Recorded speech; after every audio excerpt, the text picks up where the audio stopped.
नमस्कार, आप देख रहे हैं अपना बिहार। मैं हूं आपके साथ विभा उपाध्याय। खगड़िया के कामथान गांव में सीएम नीतीश कुमार योजनाओं का जायजा ले रहे हैं और ग्रामीणों से मुख्यमंत्री ने सीधी बातचीत की और ये वो तमाम योजनाएं जिसकी शुरुआत जो है मुख्यमंत्री नीतीश कुमार की तरफ से इस गांव में की गई है और ग्रामीणों से बातचीत कर उनकी समस्याओं को जानने का प्रयास मुख्यमंत्री खुद करते हुए नजर आ रहे हैं। अंबा गांव की ये तस्वीर आप देख रहे हैं। खगड़िया के अंबा गांव में विकास योजनाओं का जायजा मुख्यमंत्री की तरफ से लिया जा रहा है। जमीनी हकीकत क्या है इसे जानते हुए और सीधे तौर पर निर्देशित करते हुए अधिकारियों को जो कि मुख्यमंत्री के साथ चल रहे हैं और कोशिश यही की जा रही है ताकि लोगों को उन समस्याओं से मुक्ति दिलाई जा सके, समाधान का रास्ता अख्तियार किया जा सके। और अंबा गांव में इस वक्त मुख्यमंत्री नीतीश कुमार की मौजूदगी,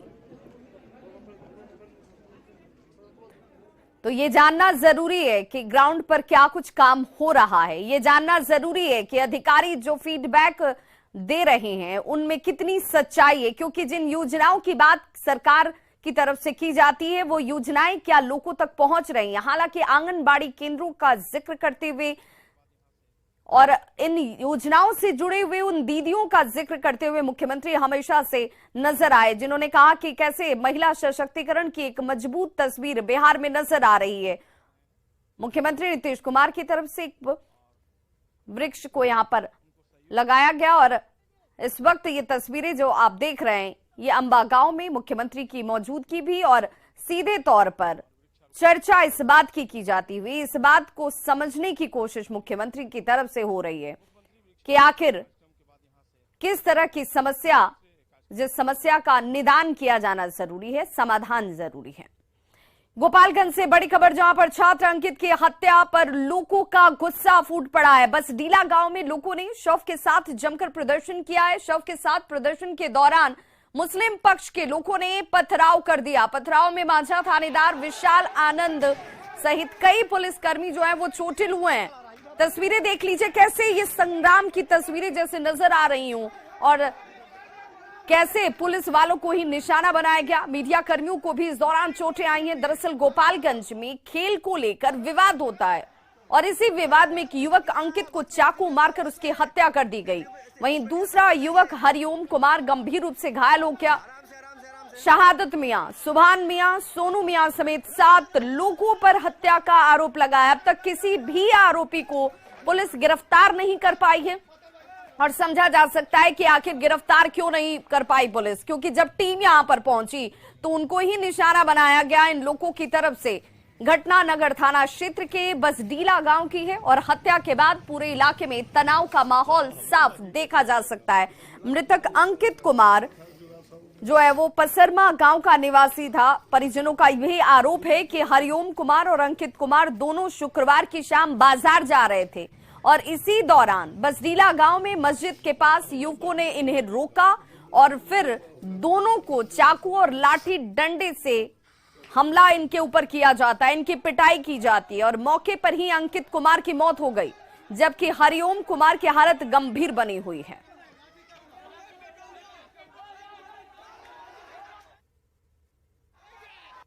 स्थिति बिल्कुल अभी नियंत्रण में है।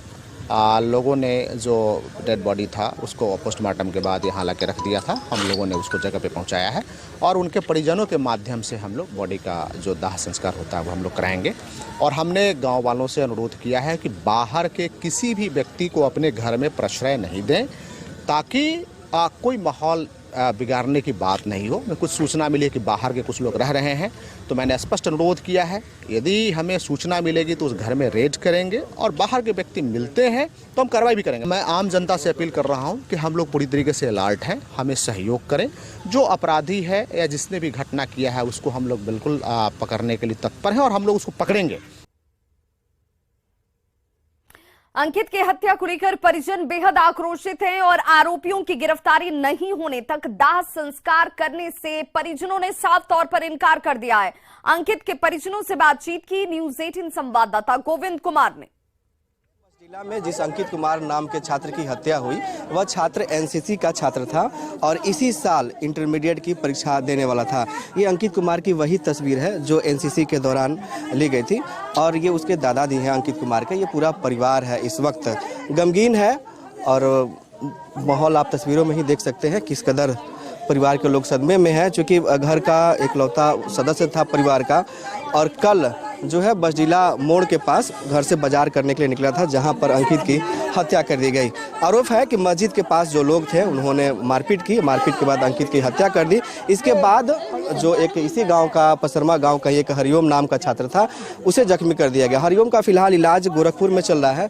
अंकित की बहन भी है यहाँ पर, इनसे बात करते हैं। कल वो बाजार जा रहे थे, इनमें कोई गलती नहीं, घर वाले के बस क्रिकेट से झगड़ा हुआ था इन लोगों में और ये जा रहे थे, बस इनको बचाने के चक्कर में इन लोगों ने इनकी जान ले ली। हमें तो यही जानकारी मिली कि मेरे भाई को मार दिया गया है वहाँ पे गलत दबा कर, मुसलमानों ने औरतों ने सब जेंट्स मिलकर मार दिया है लोग। हाँ, तो क्या पुलिस अब तक किसी की अरेस्ट कर पाई है? पुलिस को कह रही है कि कुछ नहीं किया है लोग, केवल सततली दे रहा है लोग। आंखें इस वक्त जो है नम हो चुकी है। अंकित की मां है। हमारे सब बेटा का बदला में बेटा चाहिए, हमरा के सब बेटा का बदला में बेटा चाहिए, हम सब देखिए बाबू हमारा किसने मार दिया पता चला? तो गोपालगंज में छात्र अंकित की हत्या और उसके बाद पैदा हुए हालात की जेटीयू ने निंदा की है। जेटीयू नेता गुलाम गौस ने कहा कि इस मामले में जो भी दोषी होंगे वो बख्शे नहीं जाएंगे। ये दुखद है, कोई भी अगर नियम कानून को तोड़ता है और अपने दायरे से बाहर जाता है तो ये दुखद है, चाहे वो किसी धर्म किसी जाति का मानने वाला कोई नहीं। और मैं समझता हूँ सरकार निश्चित रूप से कार्रवाई करेगी, चाहे कोई हो जिसने गलती की है तो। और अभी तक कोई गिरफ्तारी नहीं हुई है सर? हमेशा सरकार कार्रवाई करती है, कभी सरकार बैठती नहीं। पटना में मां सरस्वती की प्रतिमा विसर्जन के दौरान असामाजिक तत्वों ने ताबड़तोड़ फायरिंग की। इस घटना में सैदपुर हॉस्टल में रहने वाले एक छात्र की गोली लगने से मौत हो गई। हैरानी की बात यह कि पुलिस भी विसर्जन जुलूस के साथ ही चल रही थी, लेकिन कई किलोमीटर तक की यात्रा में पुलिस ने कभी भी फायरिंग करने वालों को आगाह नहीं किया। 10 से ज्यादा फायरिंग होती है। जुलूस में शामिल पुलिस अधिकारी मुख्य दर्शक बने हुए नजर आए। आखिरकार एक ऐसी अनहोनी इस दौरान हो गई जिसकी कल्पना नहीं की जा सकती है। छात्रों की शक्ल में जुलूस में शामिल असामाजिक तत्वों की तरफ से फायरिंग से जहानाबाद के रहने वाले 23 साल के छात्र धीरज की मौत हो चुकी है। धीरज के सीने में दाहिनी तरफ गोली लगी और उसने मौके पर ही दम तोड़ दिया। डीजे की आवाज में ये सब कुछ दब जाता है।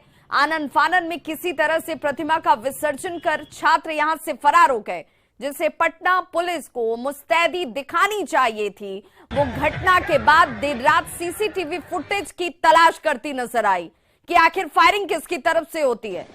यही पुलिस अगर समय रहते फायरिंग करने वाले को रोक पाती तो शायद फायरिंग की घटना से किसी की जान नहीं जाती, एक छात्र को बचाया जा सकता था। इस घटना ने साबित कर दिया कि राजधानी पटना में असामाजिक तत्वों का मनोबल किस कदर हावी है। छात्र की मौत हो जाती है, पुलिस ने जांच जरूर शुरू कर दी, सीसीटीवी फुटेज जरूर खंगाला जा रहा है, लेकिन उसी पुलिस की कार्यशैली गंभीर सवालों को भी खड़े कर रही है। गांधी मैदान थाना प्रभारी कह रहे हैं कि सीसीटीवी फुटेज के आधार पर ही पहचान की जाएगी और अज्ञात के खिलाफ मामला दर्ज कर लिया गया है। कल देर रात पटना में सरस्वती पूजा के मूर्ति विसर्जन के दौरान एक बड़ा हादसा हो गया, जब मूर्ति विसर्जन के दौरान कुछ असामाजिक तत्वों ने फायरिंग की, जिसकी वजह से एक युवक की मौत हो गई। और सबसे हैरानी की बात है कि जहां पे फायरिंग हुई वो पटना के एसएसपी कार्यालय के ठीक सामने वो फायरिंग हुई थी और लगभग 2-3 जगह और भी फायरिंग की घटना हुई, लेकिन अभी तक जिन लोगों ने फायरिंग की है उनको पकड़ा नहीं जा सका। और सबसे महत्वपूर्ण बात कि इसमें एक छात्र की मौत हो गई।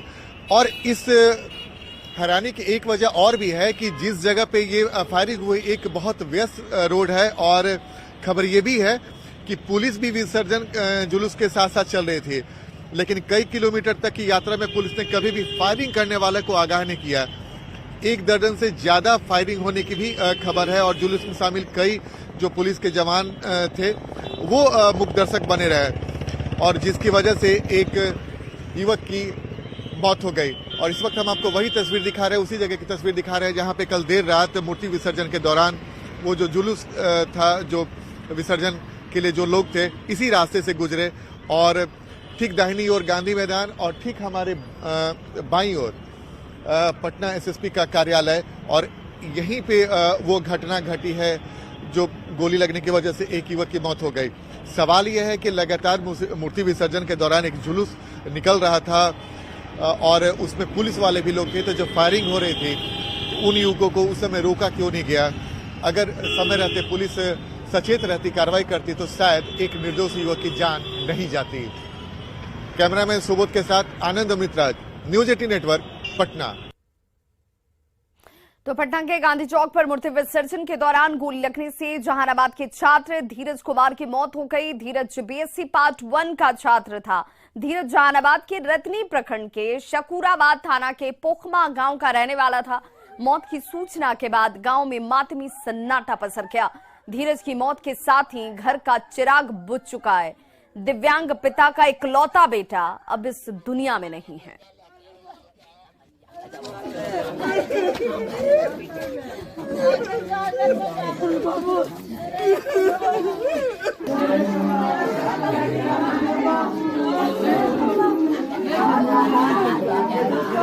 सरस्वती पूजा के बाद मूर्ति विसर्जन के दौरान पटना में एक छात्र की गोली लगने से मौत हो गई। छात्र जहानाबाद जिले के रतनी फरीदपुर प्रखंड के सकूराबाद थाना क्षेत्र के सबसे दूर स्थित ये जो गांव है पोखमा, वहां का रहने वाला था। अभी हम पहुंचे हैं उस गांव में जहां उनका घर है, छात्र का घर है, जो मृतक जिनकी मौत हुई है उनका घर है। अभी शव यहां नहीं पहुंचा है, थोड़ी ही देर में शव यहां पहुंचने वाला है। हम यहां आने के बाद इन लोगों से, कुछ लोगों से बातचीत करने की कोशिश करते हैं। पुलिस फोन किए थे हाँ, क्या कि भाई एक्सीडेंट हो गया है। हम लोग को शुरू में नहीं पता था कि क्या हुआ है। अच्छा। तो पीएम से जब भरते तो कोई भैया के दोस्त रवि भैया थे, तो वही भी बोले कि अंकल को भेज दीजिए, बस इतना ही जानते हैं और कुछ भी नहीं। कब गया था यहाँ से वो? घर से पिछली बार कब गया था पटना? दिसंबर में आया था 2 तारीख को, लगता है 4 तारीख को यहाँ से गया था। तो परिजनों का रो रो कर बुरा हाल है, बात करना थोड़ा मुश्किल है। हम कोशिश करते हैं, उनकी दादी हैं। क्या पता चला आपको? बताओ बाबू, मामा को कुछ भी नहीं पता था।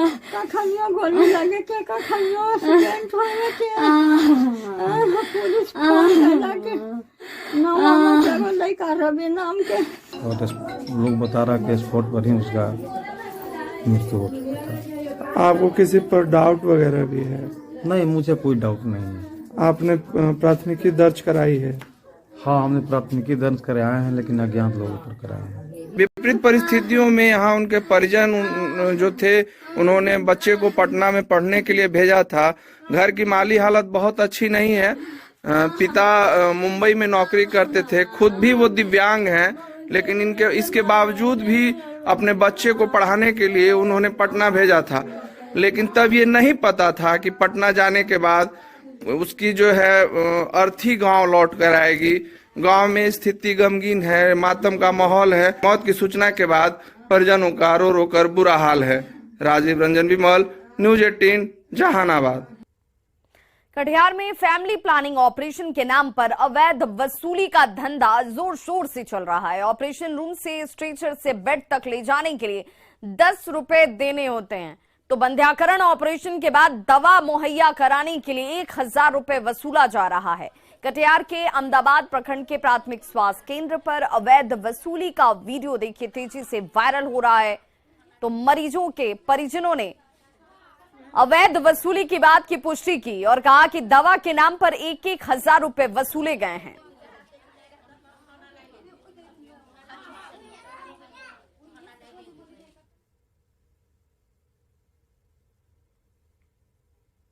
और 2 तस्वीरों के जरिए आप देख सकते हैं कैसे मरीजों से वसूली की जा रही है। अगर ऑपरेशन के बाद बेड तक लेकर पहुंचाना है तो 10 रुपए आपको देने होंगे, और दवा अगर आपने मंगा ली तो 1000 रुपए आपको इन्हें सुपुर्द करनाओं का दवा देने के नाम पर बंध्याकरण ऑपरेशन के बाद देखिए कैसे लूट मची हुई है और इन तस्वीरों के जरिए अब सवाल उठने शुरू हो चुके हैं। हाँ 1000 लिया। कौन लिया? कौन लिया? बंटी। क्या है हॉस्पिटल का कुछ है? हाँ ना, हम नहीं बोल सकते हैं। दवाई मिला क्या? हाँ दवाई मिल गया। कौन दिया दवाई? और बंटी करके लड़का है, उसका पास लिया। कहाँ से वो दवाई दिया? वो मुझे पता नहीं, वो पैक करके रखा था, वो दे दिया। हॉस्पिटल के कोना से? हाँ कोना से। तो पैसा वैसा लगा था? हाँ पैसे लिए थे। कितना लगा? 1000 रुपये। क्या फ्री ऑफ कॉस्ट नहीं मिला था? नहीं, वो हमको इतना पता नहीं है, वो पैसा मांगा दे दिया। देखिए इसमें अलग अलग जगह अलग अलग तरह का है। जैसे जहाँ मैं पहले था वहाँ तो स्वास्थ्य विभाग के ही डॉक्टर करते थे जा करके। यहाँ मुझे पता चला कि कहीं कहीं पर किसी एनजीओ को भी परमिशन शायद मिला हुआ है, लेकिन मैं इसके बारे में पूरी तरह से कंफर्म नहीं हूँ। उसको कंफर्म कर लेता हूँ, उसको जांच करके मैं बताऊँगा इसको। तो अवैध वसूली का वीडियो सामने आने के बाद स्वास्थ्य विभाग ने जांच की बात कही है। सिविल सर्जन ने कहा कि मामला सामने आने के बाद जांच के आदेश दिए गए हैं और इसीलिए जांच के बाद ही अगर सत्यता पाई गई तो कार्रवाई की जाएगी। और अब बात सांसद के घेराव की। 9 महीने से वेतन नहीं मिलने से नाराज शिक्षक, शारीरिक शिक्षक जो हैं, उनकी तरफ से सांसद अजय मंडल का घेराव किया गया। सांसद सेंटिस कंपाउंड में आयोजित खेल प्रतियोगिता में पहुंचे हुए थे। शारीरिक शिक्षकों का कहना है कि बहाली के 9 महीने के बाद उन्हें वेतन नहीं मिला। आंदोलनकारी शिक्षकों ने चेतावनी दी कि अगर सरकार नहीं मानी तो वो आगे और उग्र आंदोलन करेंगे। वेतन नहीं मिला है और ये 9वां महीना हम लोगों का चल रहा है ज्वाइनिंग होने के बाद, तो इसलिए अभी हम लोगों को वेतन नहीं मिला है। एक वेतन के लिए, दूसरा हमारा वेतन विसंगति का जो समस्या है उसके लिए भी हम लोगों ने उन्हें आवेदन दे करके अपनी बातों को रखा है। इन लोगों ने जो हमें एक आवेदन दिया है, इनकी जो समस्या है हम देख करके अविलंब उनका समाधान करेंगे।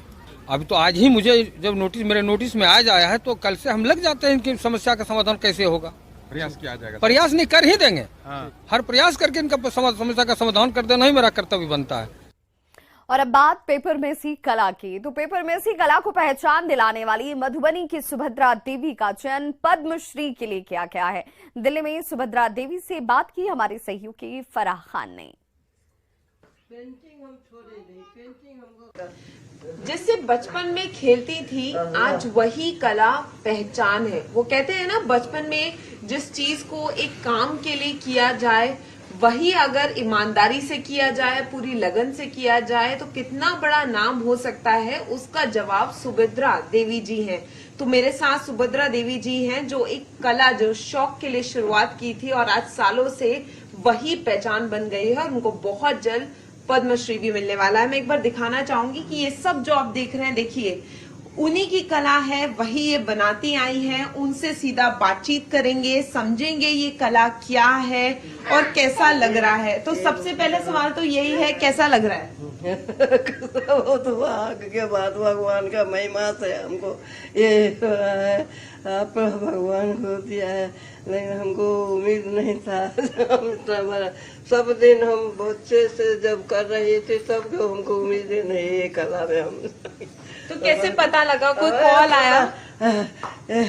वो जमाना में जब शुरू हुआ ना, मधुबनी में जो ऑफिस खुला तो कोई को जो इनाम मिलने लगा ना, तो इसको हमारे पति जो था वो दिखाया अखबार में, जो देखा जो इसको मिला है तो हम बोले कि ये तो हमको आता है। उल्टा है, मेरी पहचान मेरी माँ से है। हम लोग इनफैक्ट मेरी पूरी फैमिली की पहचान मेरी माँ से है। हम लोग बहुत ही प्राउडली बोलते हैं कि हम लोग सुभद्रा देवी के फैमिली से है। मेरी माँ है, या वहाँ आप देख पा रहे होंगे मेरे बच्चे, तो माँ से हम लोग बहुत प्राउड फील करते हैं। तो बहुत खुश थे, बहुत ही ज्यादा खुश थे जो हम लोग को पता चला कि माँ को मिला है। एंड हम लोग को लगा था कि कुछ मतलब बहुत बड़ा चीज, बहुत ज्यादा घर में बिल्कुल त्योहार सा था कल मौसम। तो कैमरामैन सोनू के साथ फराह खान, न्यूज़ 18 दिल्ली। तो इस बुलेटिन में बस इतना ही, लेकिन न्यूज़ 18 बिहार झारखंड पर खबरों का सिलसिला लगातार जारी है।